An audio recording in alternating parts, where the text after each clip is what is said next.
এই বৃষ্টি বাদলার দিনে ঘোষাল বাড়িতে রোজকার মতো আড্ডাটা আজও বসেছে, কিন্তু আজকের আড্ডাটা বড়দের নয়, মানে দাদুর সাথে দুই নাতি নাতনির। ওরা মামার বাড়িতে ঘুরতে এসেছে গরমের ছুটিতে। মামা বাড়িতে বিশেষ লোক বলতে দাদু আর মামি। মামা চাকরির জন্য বাইরে থাকেন। সকাল থেকেই ঝিরিঝিরি করে বৃষ্টি হয়েই চলেছে। মামি আর মা বাড়ির ভেতরে রান্নাঘরে খিচুড়ি আর গরম গরম বেগুনি ভাজছে। কলকাতায় এমন সময় সন্ধে হলে নীলু মানে নীলাঞ্জনা আর সৌম্য মানে সৌম্যদীপকে পড়তে বসতে হয়। কিন্তু আজ একটু তাদের জীবনে আনন্দ নেমে এসেছে, কারণ মামা বাড়িতে এলে দাদুর কাছে নানা ধরনের গল্প শোনার সুযোগ হয় তাদের। তাই তারা দাদুর কাছে বায়না ধরেছে আজ তাদের একটা গল্প শোনাতে হবে।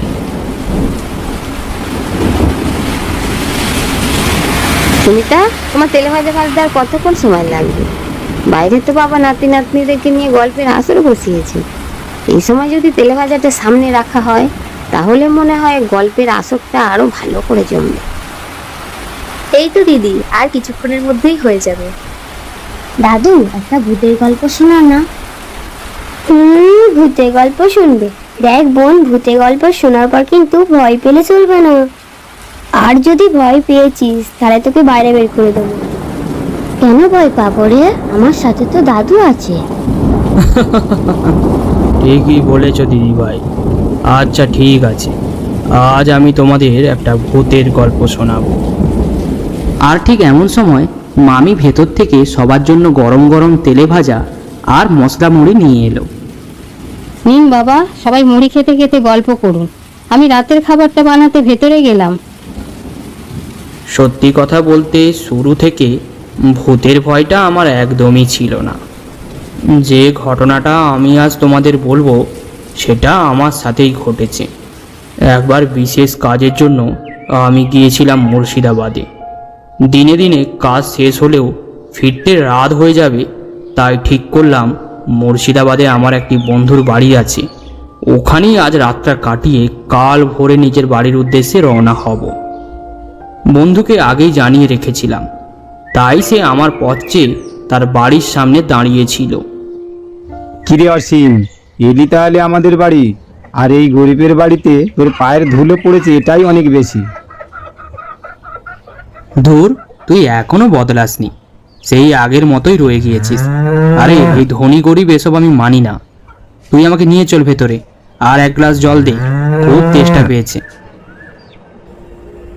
এরপর আমি আমার বন্ধুর সাথে তার বাড়ির ভেতরে প্রবেশ করলাম। দুই বন্ধু খাটের উপর বসে গল্প করছি, এমন সময় বৌদি আমাদের জন্য চা নিয়ে এলো। কই গো ঠাকুরপো, এই নাও একটু চা খাও। হ্যাঁ গো, তুমি ঠাকুরপোর সাথে বসে বসে গল্প করবে নাকি একটু বাজারেও যাবে? সন্ধে হয়ে এলো যে। আরে এসে যাবো ওখানে, দাঁড়াও। আগে বন্ধুকে অনেকদিন পরে পেয়েছি, তার সাথে একটু গল্প করব না? এমনটা কি হয়?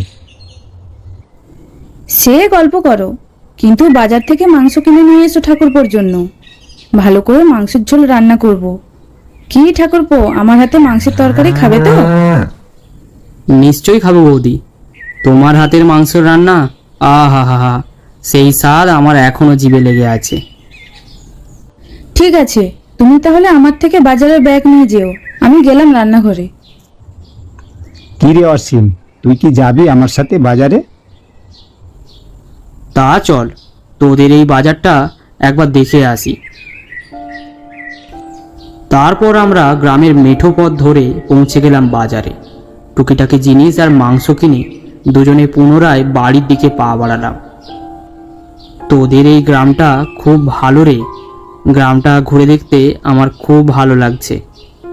হ্যাঁ, সে তো ঠিক আছে, কিন্তু কয়েকদিন ধরে গ্রামের মানুষদের অবস্থা খুব একটা ভালো নয়। তাই গ্রামটার পরিবেশ সন্ধ্যার পর থেকে কেমন যেন একটা থমথমে হয়ে যায়। কেন রে তপন, কি হলো আবার?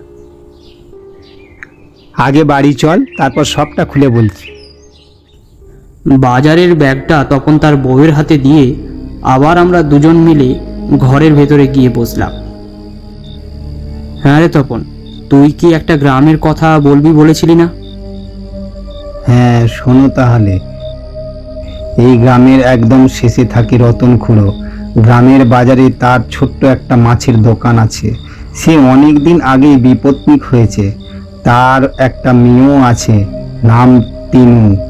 টাকা পয়সা খুব কম থাকায় মেয়েটাকে একটা ভালো ঘরে দেখাশোনা করে বিয়েও দিতে পারেননি। ওই কোনো রকম করে আমাদেরই পাশের গ্রামের একটা ছেলের সাথে তিনুর বিয়ে হয়, কিন্তু মাসখানেকের মধ্যেই তিনুর বর মারা যায়। শ্বশুর বাড়ির লোক তিনুকে অপয়া বলে তাকে বাড়ি থেকে বের করে দেয়। তিনু খুব ভালো মেয়ে, তাই বাপের বাড়ি চলে আসে। এমন করে মাঝখানে কেটে যায়। তারপর হঠাৎ একদিন শোনা যায় তিনু বাড়ি ছেড়ে কোথাও পালিয়ে গিয়েছে। অনেকে বলা বলি করতে শুরু করলো যে তিনু হয়তো কোনো ছেলের সাথে পালিয়ে গিয়েছে। এই খবরটা চারিদিকে গ্রামে ছড়িয়ে পড়ে। এর ফলে নানা ধরনের কথা তিনুর বাপকে শুনতে হয়। ফলে তিনি নাওয়া খাওয়া ছেড়ে এখন বাড়িতেই বসে থাকে। কিন্তু আসল কথা এটা নয়। আসল কথাটা হলো তিনি নিখোঁজের ঠিক 10 দিন পর থেকেই এই গ্রামে নানান ভৌতিক কার্যকলাপ ঘটতে শুরু করে। এই যেমন কারোর ঘরে গরু মারা যায়, কারোর ঘরে আগুন লেগে যায়, কিংবা কেউ যদি রাতের বেলায় বাইরে বেরোয় তাহলে সে একটা কান্নার আওয়াজ শুনতে পায়। অনেকে একটা মেয়েকে রাস্তায় ঘুরতেও দেখেছে। অনেকে বলে সে নাকি তিনু। কিন্তু একটা ব্যাপার লক্ষ্য করা গেছে, ওই ঘটনা তাদের সঙ্গেই ঘটেছে বা ঘটে যারা তিনুর বাবাকে অনেক ছোট বড় কথা বলেছে, অসম্মান করেছে। ঘটনাটি শুনতে শুনতে আমার গাটা ছমছম করে উঠল। গ্রামের লোকেরা যে মেয়েটিকে রাস্তায় ঘুরতে দেখেছে, সে কি তাহলে সত্যিই তিনু, নাকি অন্য কেউ? এসো তোমরা, এবার খেয়ে নাও, রাত অনেক হলো যে। আমরা উঠে গিয়ে বাইরের ঘরে খেতে বসলাম। কত কি রান্না করেছে বৌদি! পটল ভাজা, বেগুন ভাজা, উচ্ছে ভাজা, ইলিশ মাছ ভাজা, ডাল, এঁচোড়ের তরকারি আর কষা কষা মাংসের ঝোল। মহাভোজন শেষ করে বিছানার মধ্যে গাটা এলিয়ে দিলাম। শরীরে ক্লান্তি থাকলেও ঘুম আর এলো না। নতুন জায়গায় এলে যেমন সবার হয়, তেমনটাই আমারও সঙ্গে হচ্ছে। রাত তখন ঠিক কটা বলতে পারবো না, কারণ ওই ঘরে কোনো ঘড়ি ছিল না। হঠাৎ একটা মেয়ের কান্নার আওয়াজ আমি শুনতে পেলাম। চমকে উঠলাম, এত রাতে কে কান্নাকাটি করছে? ঘরের দরজা খুলে বাইরে বেরিয়ে এলাম। আশেপাশে তাকিয়ে দেখলাম কোথাও কেউ নেই, চারিদিক অন্ধকার। তারপর হঠাৎ পেছনে ঘুরতেই দেখলাম কুয়োটার পাশে কেউ একজন দাঁড়িয়ে আছে। তখন আমার অত ভয় ডর নেই, রক্ত সম্পূর্ণ গরম। সামনের দিকে এগিয়ে গেলাম কে দাঁড়িয়ে আছে সেটা দেখার জন্য।